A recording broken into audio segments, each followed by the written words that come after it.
ఈ రైతు రుణమాఫీ అన్నటువంటి దాంట్లో ఎందుకంటే కేవలం రాష్ట్ర ప్రభుత్వ వాటా మాత్రమే కాదు కేంద్ర ప్రభుత్వ వాటా ఉందనేది అందరికీ తెలిసినటువంటి విషయం.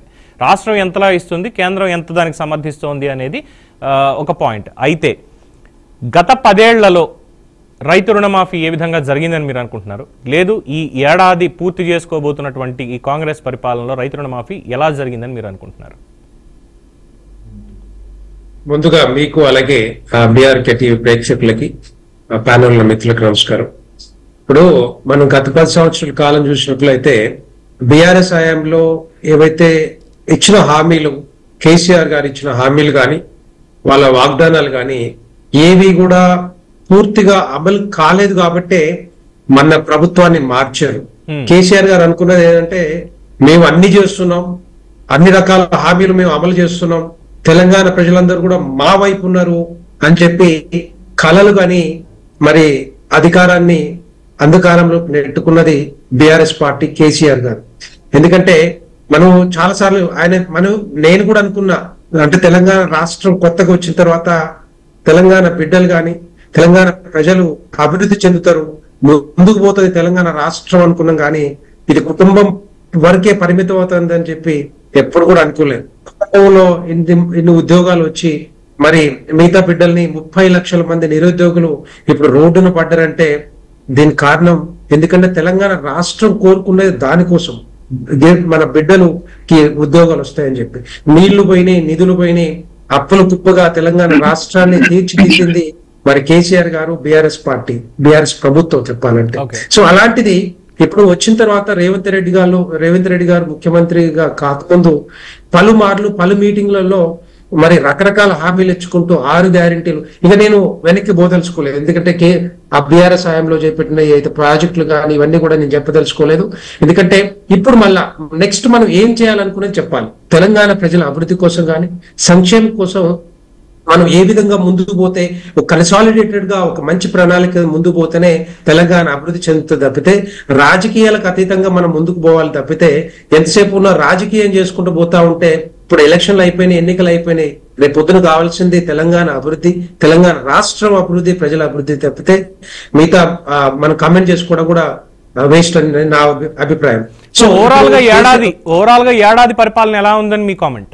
అదే వస్తున్నాను అక్కడికి. ఇప్పుడు రేవంత్ రెడ్డి గారు పలుమార్లు రకరకాల ప్రకటనలు చేసి వాగ్దానాలు, హామీలు ఇచ్చారు. 6 గ్యారెంటీలు, చిన్నగా 6 గ్యారెంటీల గురించి చెప్పాలంటే 6 గ్యారెంటీలో దగ్గర 13 అంశాలు ఉంటే ఇప్పటివరకు 5 అంశాలు మాత్రమే టచ్ చేశారు.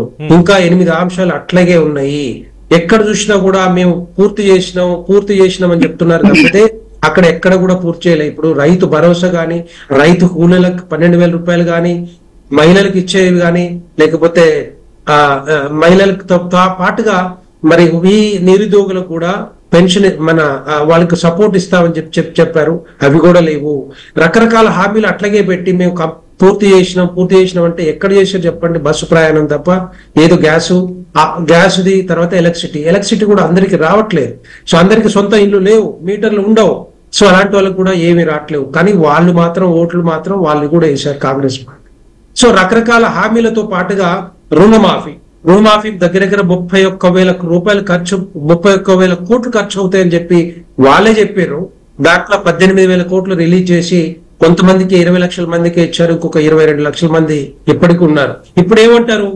మేము పూర్తి చేద్దామనుకున్నా కూడా ఇక్కడ ఏదో టెక్నికల్ ఇష్యూస్ అని చెప్తున్నారు. నేను ఒక్కటే అడుగుతా అనుకుంటున్నాను, టెక్నికల్ ఇష్యూస్ ఎందుకు వస్తాయండి? బ్యాంకర్లు ఎప్పుడైనా కూడా గుట్టిగా ఎవరికి రుణాలు ఇవ్వరు. అక్కడ ఏం చూస్తారు?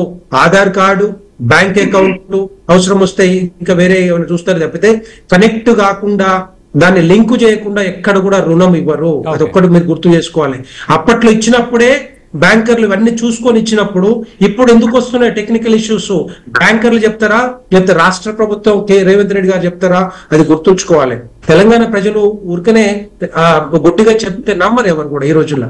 ఇప్పుడు ఒక మాట మాట్లాడితే ఇంకొక 5 నిమిషాలు 10 నిమిషాల్లో ఊర్లలో ఉంటా ఉంది, ఎందుకంటే యూట్యూబ్లలో వింటా ఉన్నారు. సో అందుకనే నేను ఏమంటున్నా అంటే ఎప్పుడు ఏం చెప్పినా కూడా, ఇన్ని హామీలు ఇచ్చినా కూడా హామీలు పకడ్బందీగా తీసుకొని కంప్లీట్ చేస్తేనే రేపొద్దున మరి కాంగ్రెస్ ప్రభుత్వాన్ని కూడా డెఫినెట్ గా అభినందిస్తారు తప్పితే డెఫినెట్ గా రేపొద్దున ఏమంటారు?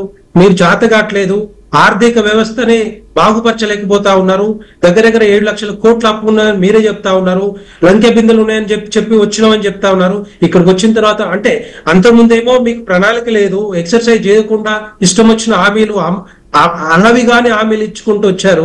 ఇక్కడ వచ్చిన తర్వాత ఇప్పుడు మరి ఆ లంక బిద్దలు లేవని చెప్పి అంటా ఉన్నారు. మా నెత్తిన పెట్టిర్రు 7 లక్షల కోట్ల అప్పు, మేము వడ్డీలు కడతా ఉన్నాము వాటికి అని చెప్పేసి. నేను ఏమంటున్నా అంటే ఇవన్నీ చేయకుండా మీరు ఏ విధంగా హామీలు ఇచ్చారు కాంగ్రెస్ పార్టీ? హామీలు ఇవ్వబట్టే కదా తెలంగాణ రాష్ట్ర ప్రజలు కాంగ్రెస్ పార్టీకి ఓటేశారు. అవన్నీ మీరు పూర్తి చేయకపోతున్నారు. 1 year అవుతా ఉంది. మీరు చెప్పిందే కదా 100 రోజుల్లో కంప్లీట్ చేస్తాము, 100 రోజుల్లో పూర్తి చేస్తాము 6 గ్యారెంటీలు అని చెప్పేసి. మిగతా హామీలు దగ్గర దగ్గర ఒక 400 హామీలు మేము అడగట్లేదు కదా, ఏ పార్టీ అడగట్లేదు. ఇప్పుడు అవే అడుగుతా ఉంది. మొన్న కర్ణాటకలో ఏ విధంగా ఫెయిల్ అయిందో ఇప్పుడు తెలంగాణ రాష్ట్రంలో కాంగ్రెస్ ప్రభుత్వం ఫెయిల్ అయింది. మొన్న మహారాష్ట్ర పోయి ఎలక్షన్లలో రేవంత్ రెడ్డి గారు ప్రెస్ మీట్ లో చెప్పుకుంటూ ఈ 6 గ్యారెంటీలు కానీ రుణమాఫీ కానీ ఇవన్నీ కూడా సెకండరీ అని చెప్పారు ప్రెస్ మీట్ లో. ఇంగ్లీష్ ఛానల్ ఇచ్చుకుంటూ టైమ్స్ ఆఫ్ ఇండియాలో అవన్నీ కూడా సెకండరీ అంట. అంటే పట్టించుకోవాల్సిన అవసరం లేదు, మేము పూర్తి చేసినాం. మహారాష్ట్రలో మాకు కూడా ఎన్నికలు మా కాంగ్రెస్ పార్టీకి ఓట్లు వేయమని చెప్పి అక్కడ కోరుతా ఉన్నారు. ఏ విధంగా ముందుకు పోతా ఉన్నారు చూడండి. అంటే అబద్ధపు మాటలు, అబద్ధపు హామీలు ఎన్ని రోజులు చెప్పుకుంటూ మనం పబ్బం గడుపుతామో నాకు తెలియదు. కానీ మొన్ననే మనం చూసాము పార్లమెంట్ ఎన్నికల్లో ఏవైతే 12 సీట్లు వాళ్ళకి వస్తాయనుకున్న సీట్లలో 4 సీట్లు తగ్గి 8 సీట్లకే పరిమితమైంది కాంగ్రెస్ పార్టీ. మళ్ళా మేము 8 సీట్లు భారతీయ జనతా పార్టీకి వచ్చినాయి. ఎందుకంటే మేము ఇన్ని సంవత్సరాల నుంచి చెప్పుకోలేక, చేసింది చెప్పుకోలేక మేము వెనుకబడ్డాం భారతీయ జనతా పార్టీ. అదే కేసీఆర్ గారు ఒక్క చిన్న ఉదాహరణ చెప్పాలనుకుంటున్నాం. రైతుల గురించి చెప్పాలంటే ఇప్పటి కూడా కేసీఆర్ గారు ఏమనే వాళ్ళు, మేమే కొంటున్నాం ధాన్యం అంతా మేమే కొంటున్నాం అని చెప్పి. నేను ఒక మాట చెప్పాలనుకుంటున్నా, ఇప్పుడు కూడా తెలంగాణ ప్రజలు ధాన్యం కొనేది కేంద్ర ప్రభుత్వము, సుతిల దగ్గర కాదు, లేకపోతే బీఆర్ఎస్ పార్టీ ప్రభుత్వం కాదు, కేంద్ర ప్రభుత్వం మాత్రమే. ఇప్పుడు కొనమని చెప్తే చిన్న చెప్తాను. ఇప్పుడు కాంగ్రెస్ పార్టీ దగ్గర ఇప్పుడు మొన్నటి వరకు కల్లాల్లో ఎప్పటి నుంచో ఐకేపీ సెంటర్లు లేక కల్లాల్లో పోసి ఎప్పుడు తెరుస్తారా అని చెప్పిన ఎదురు చూస్తున్న తెలంగాణ రాష్ట్ర ప్రజలు నల్లగొండ జిల్లాలో కూడా చూసినా కూడా, నల్లగొండ జిల్లా కానీ సూర్యాపేట సైడ్ కానీ ఖమ్మంలో కానీ ఎంతో మంది మిల్లర్లకి ఆరకూరగా 2,000, 200, 2,300 రూపాయలు అమ్ముకొని ఎందుకంటే ఐకేపీ సెంటర్